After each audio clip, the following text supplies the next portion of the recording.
لقد كان لكم في رسول الله أسوة حسنة لمن إن الحمد لله نحمده ونستعينه ونستغفره ونعوذ بالله من شرور أنفسنا ومن سيئات أعمالنا من يهده الله فلا مضل له ومن يضلل فلا هادي له أشهد أن لا إله إلا الله وحده لا شريك له وأشهد أن محمدا عبده ورسوله أما بعد إن خير الحديث كتاب الله وخير الهدي هدي محمد صلى الله عليه وسلم وشر الأمور محدثاتها وكل محدثة بدعة وكل بدعة ضلالة وكل ضلالة في النار. أعوذ بالله من الشيطان الرجيم. بسم الله الرحمن الرحيم. يا أيها الذين آمنوا اتقوا الله حق تقاته ولا تموتن إلا وأنتم مسلمون. يا أيها الناس اتقوا ربكم الذي خلقكم من نفس واحدة وخلق منها زوجها وبث منهما رجالا كثيرا ونساء واتقوا الله الذي تساءلون به والأرحام إن الله كان عليكم رقيبا. يا أيها الذين آمنوا اتقوا الله وقولوا قولا سديدا يصلح لكم أعمالكم ويغفر لكم ذنوبكم ومن يطع الله ورسوله فقد فاز فوزا عظيما. أعوذ بالله من الشيطان الرجيم. بسم الله الرحمن الرحيم. قاف والقرآن المجيد بل عجبوا أن جاءهم منذر منهم فقال الكافرون هذا شيء عجيب أئذا متنا وكنا ترابا ذلك رجع بعيد قد علمنا ما تنقص الأرض منهم وعندنا كتاب حفيظ بل كذبوا بالحق لما جاءهم فهم في أمر مريج أفلم ينظروا إلى السماء فوقهم كيف بنيناها وزيناها وما لها من فروج. أعوذ بالله من الشيطان الرجيم. رب اشرح لي صدري ويسر لي أمري واحلل عقدة من لساني يفقه قولي. معزز بزرگان دین، نوجوانان اسلام، پردہ نشین خواتین ملت اور معزز سامعین، ہر طرح کی بڑائی کبریائی، ہر طریقے کی تعریف، تحمید، تہلیل، نظریں، دعائیں، مناجات صرف اور صرف اس خالق کائنات کے لیے ہیں جس نے زمین و آسمانوں کو، انسانوں کو، مخلوقات کو، خاندان کو، قبائل کو اور ان مخلوقات میں رہنے والے مسکنوں کو پیدا کیا. درود و سلام ہو اللہ کے نبی محمد عربی صلی اللہ علیہ وسلم پر، جنہوں نے ہمیں اللہ رب العالمین کی تعلیمات کو ہم تک پہنچایا، انسانوں کو انسانیت کا سبق یاد دلایا، انسانوں کو اللہ کے راستے میں لگنے اور چلنے کا طریقہ بتلایا، اور اللہ کے نبی محمد الرسول اللہ صلی اللہ علیہ وسلم نے اللہ رب العالمین کے وہ سارے پیغامات کو واضح کر دیے جس کے کرنے سے بندہ جنت کا مستحق ہو سکتا ہے، اور ایسے اعمال بھی بتا دیے جن کے ارتکاب سے بندہ جہنم رسید بھی ہو سکتا ہے. اللہ ہمیں ہر اس کام سے بچائے رکھے جس کے نتیجے میں آدمی کی آخری منزل جہنم ہو جائے. اللہ ہمیں جنت الفردوس کا وارث بنا دے. معزز سامعین، جیسا کہ ہم زیب و زینت کے تعلق سے انسانی زیب و زینت، مرد کی زیب و زینت، جسمانی زیب و زینت کے متعلق سنتے ہوئے گھروں کے متعلق آج کچھ سیکھنے کی کوشش کریں گے. دعا ہے کہ اللہ ہمیں کہنے سننے سے زیادہ عمل کی توفیق نصیب فرما دے، ہمارے گھروں کو واقعی میں جنت بنا دے، ہمارے گھروں کو واقعی میں مسکن بنا دے. اللہ رب العالمین نے قرآن مجید کی ایک صورت ہے سورۃ النحل، جس میں بے شمار مخلوقات کا ذکر ہے، جس میں بے شمار نعمتوں کا ذکر ہے، جس میں بے شمار انعامات کا ذکر ہے. انہی نعمتوں میں سے اللہ رب العالمین نے ایک نعمت بندوں کے لیے سنایا، واللہ جعل لکم من بیوتکم سکنا، اللہ ہی ہے جس نے تمہارے لیے گھروں کو سکون کا ذریعہ بنایا، جس نے تمہارے لیے تمہارے گھروں کو رہنے کا ذریعہ بنایا، جس نے تمہارے لیے تمہارے گھر کو مسکن بنایا۔ میرے بھائیوں، مسکن گھروں کے ناموں میں سے ایک نام مسکن بھی ہے، جہاں آدمی دن بھر کی تھکان دور کرتا ہے، جہاں آدمی سکون اور عافیت محسوس کرتا ہے، جہاں آدمی اپنے آپ کو مطمئن محسوس کرتا ہے، وہ گھر نہیں جس میں بندہ داخل ہو جائے اور اپنے آپ کو غیر مطمئن، غیر محسوس، غیر آرام سے جو ہے اپنے آپ کو پائے، وہ گھر نہیں ہو سکتا۔ واقعی معنوں میں گھر کے تعلق سے قرآن مجید میں کہا ہم نے گھر کو بنایا مسکن، سکون حاصل کرنے کا ذریعہ۔ تو ہمیں چاہیے کہ ہمارے گھروں کا مقصد مسکن ہے، نہ کہ صرف ڈیکوریشن ہے۔ ہمارے گھر اصل میں سکون حاصل کرنے کا ایک ذریعہ ہے۔ آپ کو معلوم ہونا چاہیے اللہ کے نبی محمد رسول اللہ صلی اللہ علیہ وسلم کے صبح شام کے جو دعائیں ہوتے تھے، ان میں سے ایک دعا جو آپ اپنی بستر پر پہنچتے کہتے الحمدللہ الذی اطعمنا وسقانا واوانا، الحمدللہ یا رب تیرا شکر ہے جس نے ہمیں کھلایا، جس نے ہمیں پلایا اور جس نے ہمیں آرام کرنے کے لیے پناہ نصیب فرمائی۔ یہ اللہ کی بہت بڑی نعمت ہوتی ہے گھروں کا رہنا۔ آپ کو معلوم ہونا چاہیے جن یہودیوں نے اللہ کے نبی صلی اللہ علیہ وسلم کے ساتھ دغا بازیاں کیے تھے، ان کے لیے اللہ کا کیا حکم ہوا تھا؟ نہ ان کے جان لیے گئے، نہ ان کے مال لیے گئے، ان کو سزا کے طور پر جو سزا سنائی گئی انہیں بے گھر کر دیا گیا تھا۔ یہ بے گھر ہونا آدمی کے لیے ایک عذاب ہے، یاد رکھو۔ بے گھر ہونا آدمی کے لیے ایک عذاب ہے، بے گھر ہونا آدمی کے لیے نعمت کا چھن جانا ہے۔ آدمی کے لیے ایک چھت کا ہونا، گھر کا ہونا، یہ سکون حاصل کرنے کا ذریعہ اور ایک اللہ کی بہت بڑی نعمت ہے۔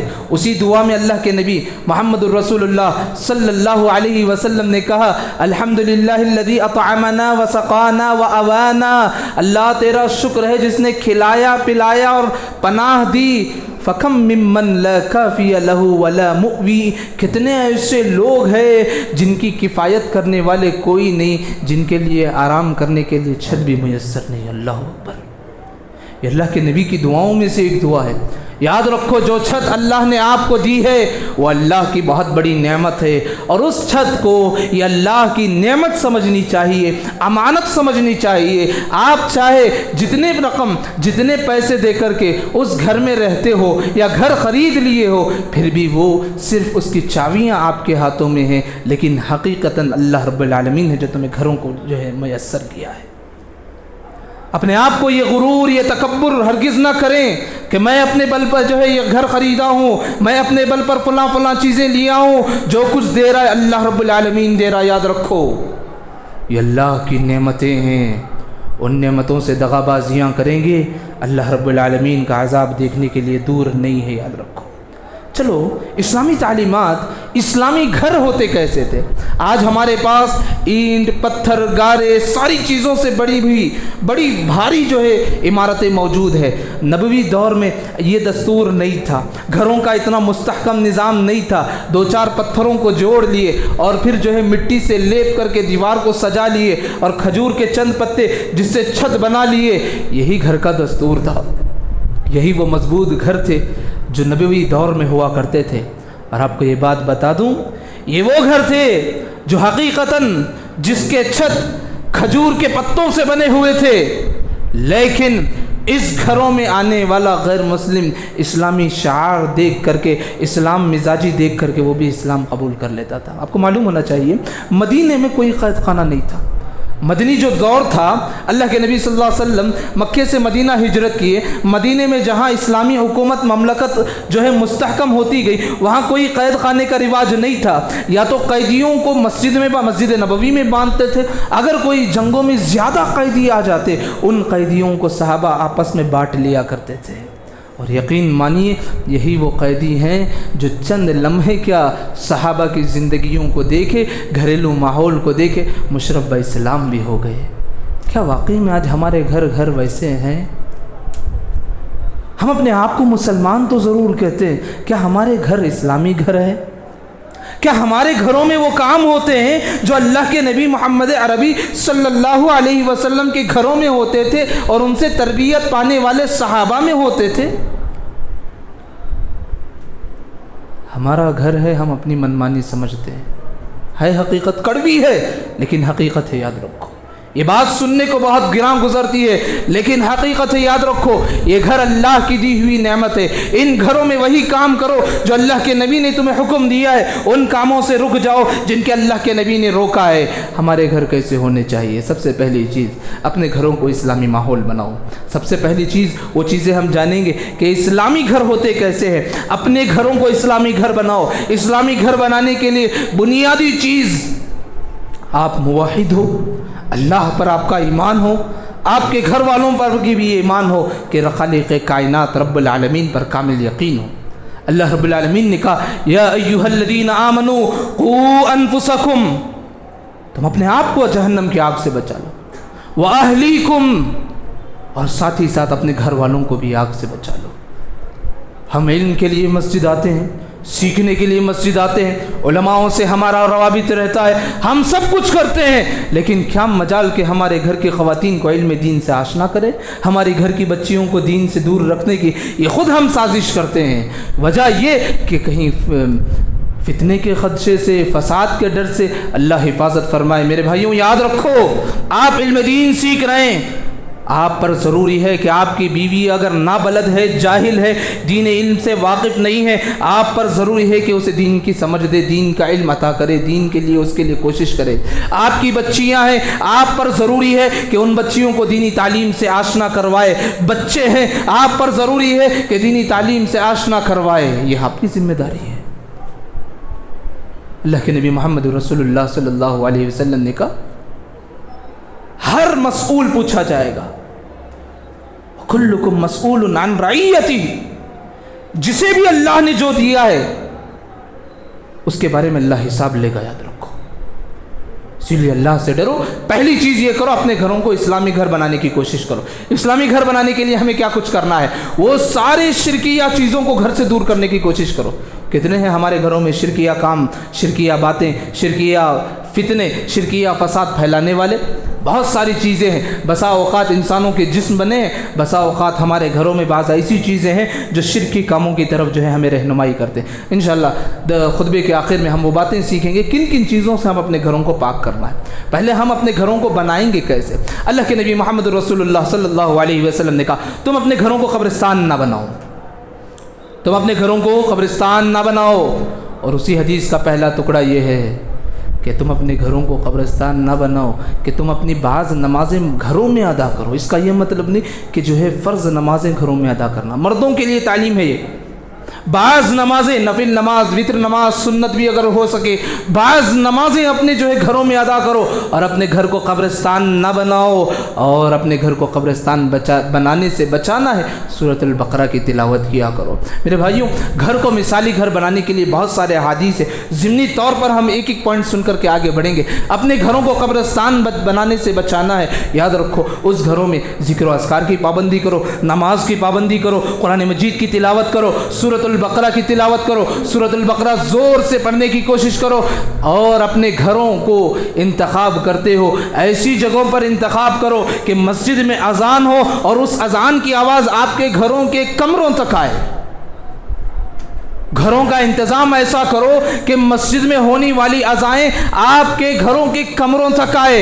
ایسا نہیں کہ محلہ خراب ہے، ایریا خراب ہے، ہم چھوڑ چھاڑ کے ایسے محلے میں رہیں گے جو ایک دم آفیشل ہے، اور ایسے محلے میں رہیں گے جہاں نہ اذان کی آواز آتی ہے، نہ اقامت کی آواز آتی ہے، نہ لا الہ الا اللہ کی تکبیریں گونجتی ہیں، نہ اللہ رب العالمین کی توحید کا ورد ہوتا ہے، نہ رسول اللہ صلی اللہ علیہ وسلم کے درود بھیجا جاتا ہے۔ اللہ اکبر! ایسے گھروں میں رہ کر کیا کریں گے؟ کیا کریں گے؟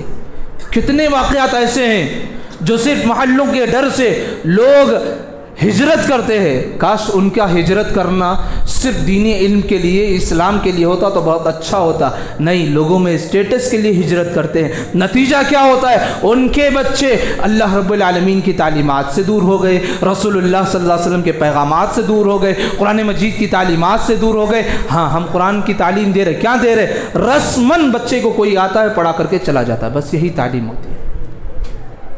کیا یہ اسلامی گھر کہا جائے گا؟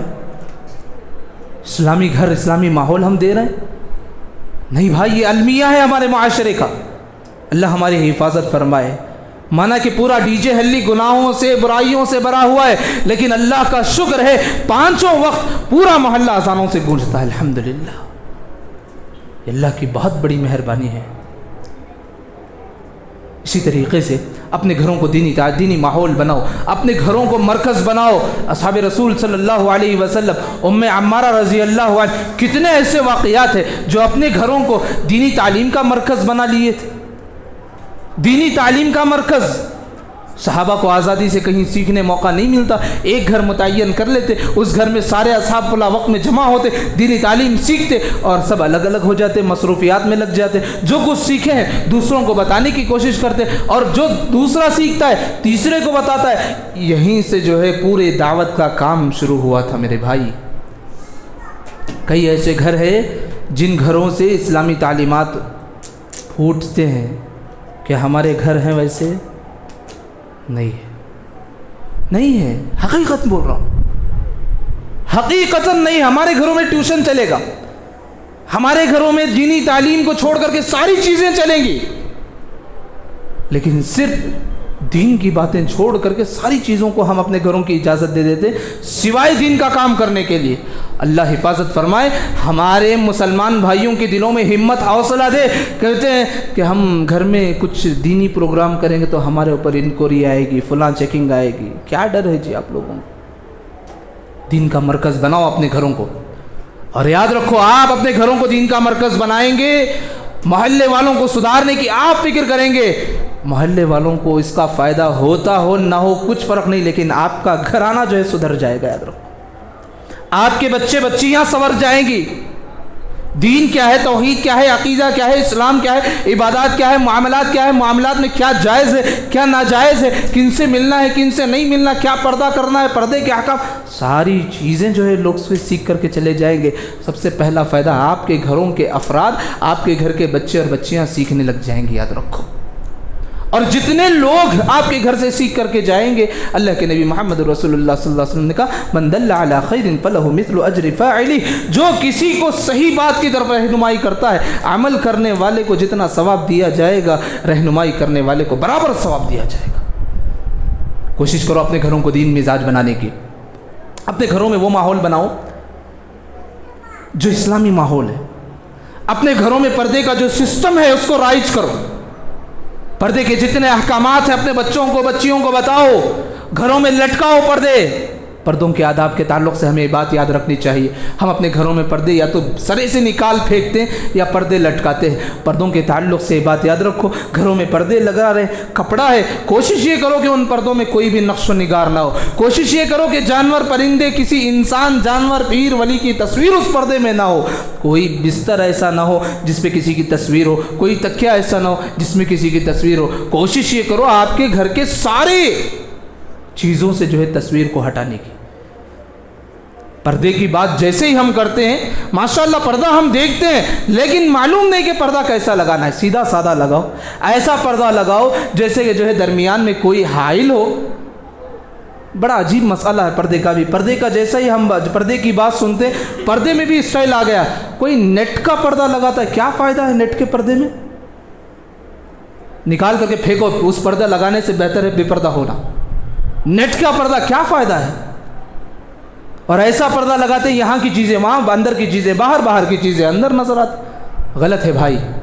اسلامی تعلیمات پردے کے احکام کا مذاق نہ اڑاؤ. پردہ لگانا ہے، پردہ لٹکانا ہے. اصحاب رسول کے دور میں پردے کی پابندی ہوئی تھی، ہم بھی پردے کی پابندی کریں گے. کیا مجال ام المؤمنین رضی اللہ عنہم، ان کو حکم دیا گیا کہ پردوں کی پابندی کرو. ہم اور آپ بڑے آزاد خیالی ہوتے ہیں. غلط ہے بھائی. جتنا ہو سکے پردے پر تو مجھے تفصیل سے بات نہیں کرنا، اپنے گھروں کے ماحول کو باپردہ ماحول بناؤ۔ اسی طریقے سے پردے کے ماحول کے ساتھ ساتھ نمازوں کی پابندی کی کیا کرو، نمازوں کی پابندی۔ میں خاص کر خواتین سے مخاطب ہوں، ایک خاتون اپنے گھر کو جنت بھی بنا سکتی ہے، یہ صرف بولنے کے لیے نہیں بلکہ اگر آپ پریکٹیکل محنت بھی کریں گے، آپ کا شوہر بے نمازی ہے وہ نمازی بن جائے گا، آپ اگر نمازی ہے بیوی بے نمازی ہے، آپ جبراً اس کو جو ہے نماز کی تعلیم دیں گے وہ بھی نمازی بن جائیں گے۔ یاد رکھو شوہر بیوی دونوں اگر نمازی بن گئے بچے وہی سیکھتے ہیں جو آپ کرتے ہیں۔ یاد رکھو نکاح کے بارے میں اللہ کے نبی نے کیا کچھ کہا، کسی سے کسی عورت سے نکاح کرنا ہے، مال دیکھو، حسب دیکھو، خاندان دیکھ لیے، مال بھی دیکھ لیے، حسن و جمال، 3 چیزیں دیکھ لیے، آخری بھی چیز ایک اللہ کے نبی نے کہا دین بھی دیکھ لو۔ ہاں مال میں اہم نہیں ہے، حسن و جمال بھی نہیں ہے، خوبصورتی بھی نہیں ہے، خاندان بھی اتنا اچھا نہیں ہے، ہاں دیندار خاتون ہے، اللہ کے نبی نے کہا کہ اپنے ہاتھوں کو رنگ لو، اس سے دیندار عورت سے نکاح کر لو، دیندار عورت سے نکاح کر لو۔ ابو داؤد کی روایت کتنی پیاری ہے، کیا بہترین شوہر بیوی ہیں کہ شوہر رات کو اٹھتا ہے، قیام اللیل کرتا ہے اور بیوی کو اٹھاتا ہے، نہ اٹھنے پر ہاتھ میں پانی لے کر کے اس کے چہرے پر مار کر اٹھاتا ہے۔ کتنی فضیلتیں ہیں جی، اللہ کے نبی نے اس کو گنایا ہے، اتنی ساری فضیلتیں۔ بڑے نیک جوڑے ہیں وہ جو اللہ کے لیے جائز ناجائز کا خیال رکھتے ہوئے دینی تعلیمات کو سامنے رکھ کر کے اپنے گھر کو جنت بنانے کی کوشش کرتے ہیں۔ یہ کوشش کرو، ہر مرد کی ذمہ داری ہے، ہر عورت کی ذمہ داری ہے۔ کوئی ایسا نہیں کہ میرا بھائی گناہوں میں جا رہا ہے میں آنکھ بند کر کے بیٹھوں گا، نہیں، اللہ آپ سے بھی پوچھے گا۔ آپ کا بیٹا کہیں جو ہے گمراہ ہو رہا ہے، آپ کہیں گے بڑا ہو کر کے سنور جائے گا، نکھر جائے گا، نہیں، یاد رکھو درختوں کو اسی وقت صحیح رخ دے دو جب وہ پودا رہتا ہے۔ وہ پودے سے اگر درخت بن گیا سوائے کاٹنے کے کوئی علاج نہیں ہے۔ یاد رکھو بچوں کا مزاج بھی ایسے ہی ہوتا ہے، محنت کرو شروعات سے۔ اسی لیے اسلامی تعلیمات نے کہا 7 سال کے ہو گئے بچے نماز کی تعلیم دو، 10 سال کے ہو گئے مارو نہیں پڑتے تو ہم کیا کرتے ہیں 7 سال میں جو ہے کوتاہی کرتے ہیں، چھوٹا بچہ 10 سال میں مارتے ہیں۔ ارے بھائی غلطی آپ کی ہے، 7 سال کی عمر میں کیوں نہیں لے کر گیا مسجد؟ اور ایسا ماحول، اللہ اکبر، بچے کو مسجد کا ماحول معلوم نہیں، کیوں؟ آفیشیل ایریا میں رہتے ہیں نا، مسجد آتے ہیں صرف پروگراموں میں، مسجد آتے ہیں صرف کوئی ہنگامی صورت جلسے جلوس میں آتے ہیں۔ میرے بھائیوں یاد رکھو ایسی حرکتوں سے ہمارا گھر اسلامی گھر نہیں بنے گا۔ اللہ ہماری حفاظت فرمائے۔ آپ کو اسلامی گھر بنانا ہے، اپنے آپ کو خود کو جو ہے اللہ کے راستے میں لگانا، اپنے اہل و عیال کو دین سکھانا ہے، اور یہ دین سکھانا آپ پر ضروری ہے، ضروری ہے، یاد رکھو۔ اور اسی طریقے سے رہی بات گھر کے چیزوں کے تعلق سے، گھر کے چیزوں کے تعلق سے کچھ چیزیں اسلام نے ہمیں بتایا ہے۔ برتن استعمال کر رہے ہیں، برتن استعمال کر رہے ہیں، کوئی بھی ہے، پانی پینا ہے، کوئی بھی ہے، آپ اس میں کہیں پر بھی سونا چاندی اس مشابہت سے استعمال نہ کرو، کیونکہ اسلام نے منع کیا ہے۔ کوئی بیٹھنے کے لیے قالین ہے، کچھ بھی ہے، وہاں پر سونے کی باریک باریک تاکہ اللہ نے آپ کو مال دیا ہے رکھ لو، لیکن شریعت کی خلاف ورزی مت کرو۔ اللہ کے نبی نے کہا جس میں بیٹھنے کی جگہ پر بعض لوگ رہتے ہیں کہ سونے کا بستر بنانے کی کوشش کرتے ہیں، تکے میں کہیں جو ہے گولڈن کوائن بٹھا لیتے ہیں، نہیں، غلط ہے یہ ساری چیزیں۔ سونے چاندی کا استعمال کرنا مردوں کے لیے بالکل غلط ہے، یہ صرف زیب و زینت ہے، اسے استعمال میں لانا بالکل جائز نہیں ہے۔ رہی بات بستروں کے مسئلے میں شریعت کا کیا حکم ہے، بستروں کے تعلق سے کیا صحابہ کے دور میں قالین ہوتے تھے؟ جابر رضی اللہ عنہ کی جب شادی ہوئی، اللہ کے نبی محمد رسول اللہ صلی اللہ علیہ وسلم نے پوچھا جابر آپ کے پاس قالین ہے؟ جابر رضی اللہ عنہ نے کہا ہمارے پاس اور قالین، یہ کیسی بات؟ اللہ کے نبی نے کہا اب ہمارے پاس نہیں ہے، عن قریب ایسا زمانہ آئے گا جب ہم فتوحات کا سلسلہ شروع کریں گے اور ہمارے گھروں میں بھی قالین ہوں گے۔ میرے بھائیوں اس کا یہ مطلب ہے کہ شریعت میں جو کچھ ڈیکوریشن کے لیے آپ استعمال کرتے ہیں جائز ہے، لیکن شریعت کے حدود میں رہتے ہوئے، شریعت کے حدود میں رہتے ہوئے۔ اینٹ پتھر گارا سب استعمال کر رہے، ایسی چیزوں سے بچیں جو شریعت جہاں منع کرتی ہے۔ ایک بات، دوسری بات بستروں کتنا ہونا چاہیے؟ ہمارے گھروں میں جو ہے چیزیں کم ہوتی ہیں، برتنیں کم ہوتے ہیں، بستر بہت زیادہ ہوتے ہیں۔ گھر میں رہتے ہیں 3 افراد، تکے ہوتے ہیں 10-12. کیوں؟ مہمانوں کے لیے. ایک حدیث آپ کو جاننا ہوگا, ابو داؤد کی روایت ہے. اللہ کے نبی محمد رسول اللہ صلی اللہ علیہ وسلم نے صحابی رسول کو تعلیم دی, گھروں میں تکیہ ہے, ایک تکیہ آپ کے لیے, ایک بستر آپ کی اہلیہ کے لیے, اور ایک مہمان کے لیے. 3 ہو گئے. صحابہ نے پوچھا ہمارے گھر میں چوتھا بھی ہے. اللہ کے نبی نے کہا وَلِلرَّابِعِ لِلشَّيْطَانِ, یہ جو چوتھا تمہارے گھروں میں ایکسٹرا چیزیں رہتی ہیں وہ شیطان کے لیے. مہمانوں کا حق بھی ہے یہاں پر, اپنے گھر کی خواتین بچوں کا بھی حق ہے, اپنا بھی حق ہے, لیکن جو زائد سالوں سال سے کباڑ میں بند کر کے پڑے رہتے ہیں اس کو صدقہ کرو, ہدیہ کرو. جو استعمال کرنے والے ہیں ان کے لیے کہو. اللہ کے نبی نے کہا جو بستریں استعمال ہی نہیں ہوتی ایسی ہیں جو سالوں سے زائد ہے, کمبل ہے, تکے ہیں, بیڈ شیٹ ہے, ساری چیزیں. اللہ کے نبی نے کہا وَلِلرَّابِعِ لِلشَّيْطَانِ, یہ جو چوتھا آپ کہہ رہے ہیں وہ شیطان کے لیے, وہ شیطان استعمال کرتا ہے. دیکھو آپ اپنے گھروں میں 10 افراد رہتے ہیں, 10 تکے ہیں, سب کے لیے بستر کا انتظام ہے. ایک دو جو ہے ایکسٹرا رکھ لیے مہمان کے لیے. کوئی شوہر بیوی آ گئے ان کے لیے مہمان کے لیے رکھ لے. بس اتنا انتظام ہے ایک مومن کے گھر کا. ایسا نہیں کہ پورا گھر بنتوں سے بھرا رہتا. اللہ حفاظت فرمائے. کئی گھر ایسے دیکھنے کو ملتے ہیں گھر کم رہتا ہے, تکے بنتے بستر زیادہ رہتے ہیں. گھر چھوٹا ہوتا ہے, رہنے کے لیے لوگ اتنے ہی ہوتے, لیکن گھروں کا ماحول اتنا گندا ہوتا ہے. اللہ حفاظت فرمائے. تو لہٰذا زائد بستر اگر ہے صدقہ کرو, ہدیہ کرو کسی مستعمل کرنے والوں کو. کیسے بھی سردی کا دن چل رہا ہے, فضیلتیں بہت سے ہیں. موسم سرما میں جو ہے کسی کو کپڑے پہنانا, ساری چیزیں ہیں, یہ کام کرنے کے ہیں, ہمیں کرنا چاہیے. اسی طریقے سے گھروں میں گھر دیکھ کر کے آپ لے رہے ہیں, کہیں پر نماز کے لیے جگہ متعین کرو, کہیں پر نماز کے لیے جگہ رکھو. بعض گھر ایسے ہوتے ہیں گھر چھوٹے ہیں کوئی بات نہیں, لیکن کہیں کم سے کم ایک آدمی کھڑے ہو کر کے تو نماز پڑھے. کہیں گھر کے کسی حصے میں پاکیزہ ماحول, ایسا نہیں کہ ایک روم پورا ڈیکوریٹ کر کے گرین پینٹ مار کر گرین لائٹ لگا کر کے فلاں فوٹو تسبیح لگا کر کے نماز کا روم نہیں. شریعت میں یہ بھی نہیں کہا ہے. گھر ہے, کمرہ ہے, اس میں جو ہے تقریباً 2 کچھ ہے جو جگہ ملتی ہے, ایک حصہ رکھ لو نماز پڑھنے کے لیے, جو قبلے کی طرف رخ کر کے پڑھ سکے آرام سے. اپنے گھروں میں یہ سارے ماحول بناؤ میرے بھائی, ورنہ یاد رکھو آپ دنیا میں آئیں گے, رہیں گے, گھر لیں گے, محنت کریں گے, سب کر کے چلے جائیں گے, آپ کے بچے دین سے نابلد ہو جائیں گے. حقیقتاً میں اللہ رب العالمین آپ سے سوال کرے گا. ہاں, گھروں سے ہٹانے والے کام کیا ہے, گھروں سے جو ہے خالی کرنے والی چیزیں کیا ہے. گھروں میں پہلی بات جو بڑی چیزیں ہیں گھروں کے تعلق سے وہ تصویر ہے. یاد رکھو, پہلی چیز غور سے سنو, تصویر ہے. وہ تصویر چاہے اپنی شادی کی کیوں نہ ہو, بچے کی کیوں نہ ہو, یا کسی پیر کی کیوں نہ ہو, ولی کی کیوں نہ ہو, کسی مربی کی کیوں نہ ہو, استاد کی کیوں نہ ہو, گھوڑے کی کیوں نہ ہو, گدھے کی کیوں نہ ہو, خنزیر کی کیوں نہ ہو, تصویر ہے. آپ کو معلوم ہونا چاہیے تصویر کے بارے میں. جبرائیل علیہ السلام اللہ کے نبی محمد رسول اللہ صلی اللہ علیہ وسلم نے کہا کہ فلاں وقت میں آؤں گا. جبرائیل علیہ السلام آئے اور باہر بھی رک گئے. ایک حدیث ہے اللہ کے نبی نے کہا اپنے گھروں کو تصویر سے اور کتے سے پاک رکھو.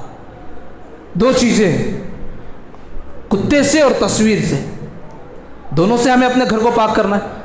جبرائیل علیہ السلام جو ہے آئے, آ کر کے باہر ہی رک گئے. اللہ کے نبی اندر بیٹھ کر کے انتظار کیے, اور وقت ہو گیا. کافی دیر انتظار کرنے کے بعد اللہ کے نبی باہر نکلنے گئے. جبرائیل علیہ السلام باہر کھڑے ہوئے. پوچھا کیا مسئلہ؟ بولے کہ جس گھر میں کتے ہوں ہم وہاں نہیں آتے. رحمت والے فرشتوں کو اگر آپ دور کرنا چاہتے ہو, اگر آپ کی آرزو ہے کہ رحمت والے فرشتے آپ کے گھر میں نہ آئے, تو لگا لو گھر کے چوکھٹ پہ گھوڑے کا نال, پٹری, کالی ڈوری, فلاں تصویریں, کتے, بلی, گدھے, جو لگانا ہے لگا لو. شیطان آرام سے آ جائیں گے آپ کے گھروں میں. نہیں, رحمت کے فرشتے آپ کو گھر میں لانا ہے, نکالو وہ سارے کام کو, نکالو وہ ساری چیزوں کو جو شرک کی طرف بندے کو دعوت دیتی ہے. بچہ ہوتا ہے, دادا کہیں ڈوری باندھ کر کے مر جاتا ہے, بچہ, بیٹا, پوترا, پر پوترے کا عقیدہ یہ ہوتا ہے کہ ڈوری ہے اس لیے ہمارے پاس مال ہے. نعوذ باللہ, اللہ ہماری حفاظت فرمائے, ایمان کی حفاظت فرمائے. کوئی پڑ پوترا اگر یہ ایمان رکھتا ہے کہ ڈوری سے ہمارے گھروں میں مال ہے, پورا ثواب پوری نسل کا جتنا گناہ ہے اس باپ پر جائے گا جس نے راستہ ہموار کیا. یاد رکھو, وہی نکال کر کے اگر بیٹے کو توحید سکھاتا تو جتنی نسلیں توحید پرست ہوتی, یاد رکھو سب کا ثواب اس کو ملتا ہے انشاءاللہ.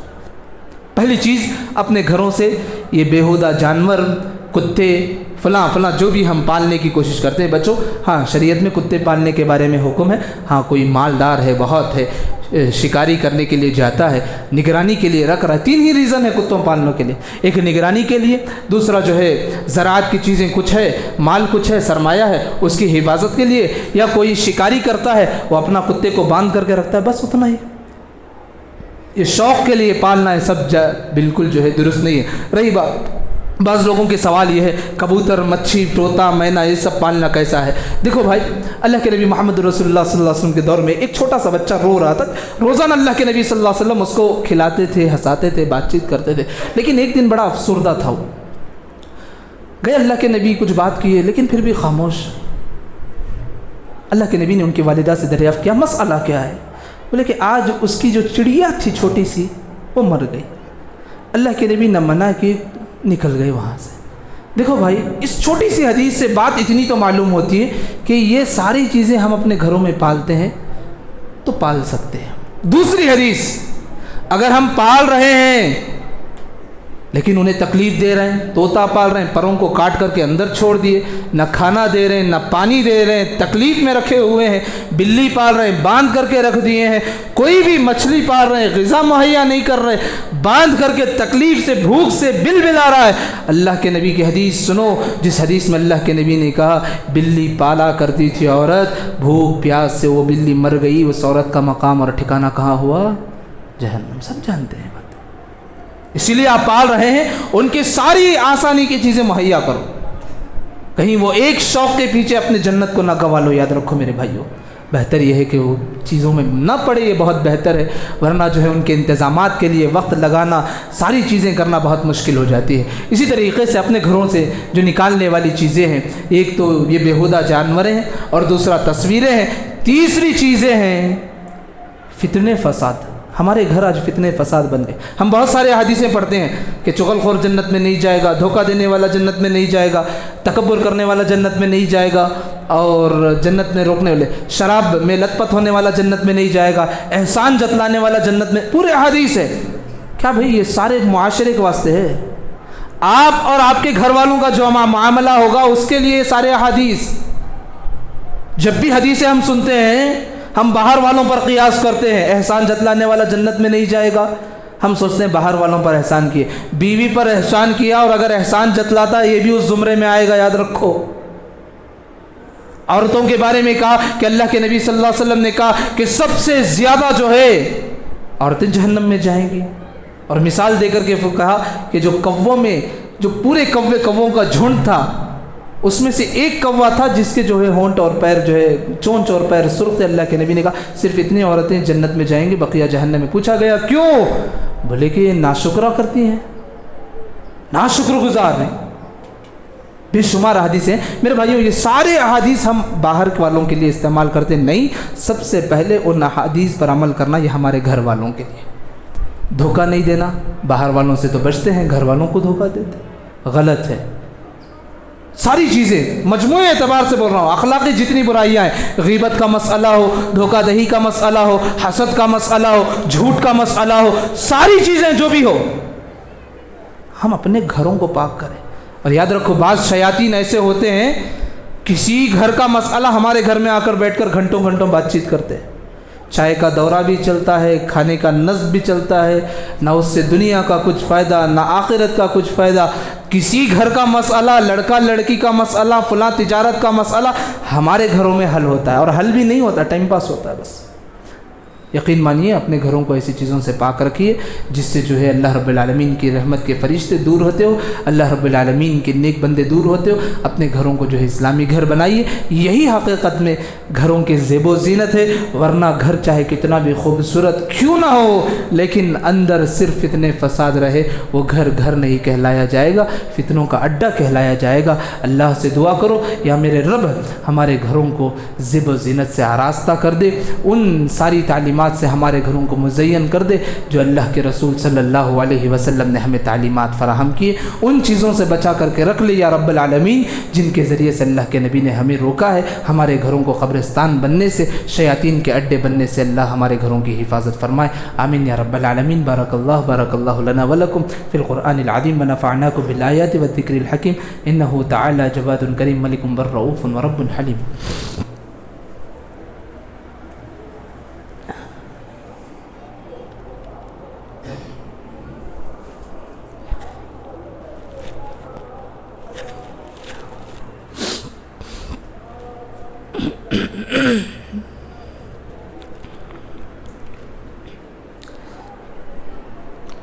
إن الحمد لله نحمده ونستعينه ونستغفره ونعوذ بالله من شرور أنفسنا ومن سيئات أعمالنا، من يهده الله فلا مضل له ومن يضلل فلا هادي له، أشهد أن لا إله إلا الله وحده لا شريك له وأشهد أن محمدا عبده ورسوله، أما بعد إن خير الحديث كتاب الله وخير الهدي هدي محمد صلى الله عليه وسلم۔ معزز سامعین، ایک اور بات گھروں کے زیب و زینت کے تعلق سے، آپ گھر سے نکلتے ہیں، گھروں کے مسئلوں میں جو بنیادی کام کرتا ہے وہ حلال روزی ہے، حلال روزی ہے۔ آپ پورے کام، پورا سسٹم آپ کا اسلامی بنائیں گے لیکن ذریعہ آپ کا حرام کا رہے گا، لاٹری کا رہے گا، جوئے کا رہے گا، اسی طریقے سے سود کا رہے گا، ساری چیزوں کا رہے گا، تو یقین مانیے آپ اللہ رب العالمین سے جنگ کر رہے ہیں سود جیسی برائیوں میں پڑھ کر کے۔ گھر کو سنوار رہے ہیں تو وہی چیزیں اختیار کریں جو اسلام نے جائز دی ہیں۔ اللہ نے حرام کردہ چیزوں سے بچنے کی اور اپنے اہل و عیال کو بچانے کی تعلیم دی ہے۔ ہم بھی بچیں گے اور اہل و عیال کو بھی بچائیں گے حرام لقموں سے۔ ایسے نہیں کہ ہمارے گھر کی خواتین پوچھتی نہیں ہے کہاں سے لائے ہیں بول کر۔ سلف میں یہ واقعہ ہمیں منقول ملتا ہے کہ صحابی یا جو جتنے سلف کی جو خواتین ہوتی تھیں، گھروں سے کوئی کمانے کے لیے نکلتا تو کہتے کہ ہمارا خون اب تک حلال چیزوں سے بنا ہوا ہے، حرام کا لقمہ ہمیں نہ کھلائے۔ اسی لیے کہہ رہا ہوں کہ حرام سے دور رہنے کی کوشش کرے، جتنا ہو سکے محنت کرے، جو کچھ کرنا ہے کرو۔ اسلام میں بہت سارے طریقے ہیں حلال کے، اور اپنے گھروں کو محبتوں سے، الفتوں سے بھر دو، نفرتوں سے نہیں۔ اپنے گھروں میں نفرت کا ماحول، دشمنی کا ماحول، سیاست والا ماحول، ایک دوسرے کے خلاف بغاوت کرنے والا ماحول، یہ بنائیں گے آپ کی زندگی ختم ہو جائے گی، بغاوتیں ختم نہیں ہوں گی۔ اللہ سے دعا کرو یا رب العالمین یہ جتنے فتن و فساد ہے گھریلو ماحول کو لے کر کے ہمارے گھروں کی اس کی حفاظت فرماتے ہیں، ہمارے گھروں کو امن والا گھر بنا دے، شانتی والا گھر بنا دے، ہمارے گھروں کو واقعی میں سکون حاصل کرنے والا بنا دے، آمین یا رب العالمین۔ ان اللہ یأمرکم بالعدل والاحسان وایتاء ذی القربى وینہی عن الفحشاء والمنکر والبغی یعظکم لعلکم تذکرون، اذکروا اللہ یذکرکم وادعوہ یستجب